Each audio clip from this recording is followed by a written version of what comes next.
মুন্সিগঞ্জ পৌরসভা ৯ নং ওয়ার্ড রমজানবেগ এলাকায় কামরুজ্জামান রতনের নির্বাচনী উঠান বৈঠকে জাকির খান। তথ্য ভিডিও চিত্রে মুন্সিগঞ্জ জেলা প্রতিনিধি মোহাম্মদ সাইফুল ইসলাম মোল্লা।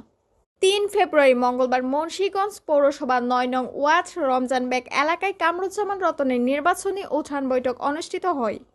উক্ত উঠান বৈঠকে প্রধান অতিথি হিসেবে উপস্থিত ছিলেন কামরুজ্জামান রতন, সমাজ কল্যাণ বিষয়ক সম্পাদক, কেন্দ্রীয় কমিটি ও মুন্সিগঞ্জ ৩ আসনের গজারিয়া ও মুন্সিগঞ্জ সদর বাংলাদেশ জাতীয়তাবাদী দল বিএনপির মনোনীত সংসদ সদস্য পদপ্রার্থী। এ সময় বিশেষ অতিথি হিসেবে উপস্থিত ছিলেন জননেতা মোহাম্মদ জাকির খান, সাবেক সভাপতি নারায়ণগঞ্জ জেলা ছাত্রদল ও বিএনপি নেতা, নারায়ণগঞ্জ মহানগর সহ বিএনপি ও অঙ্গ সংগঠনের বিভিন্ন নেতাকর্মীরা উপস্থিত ছিলেন।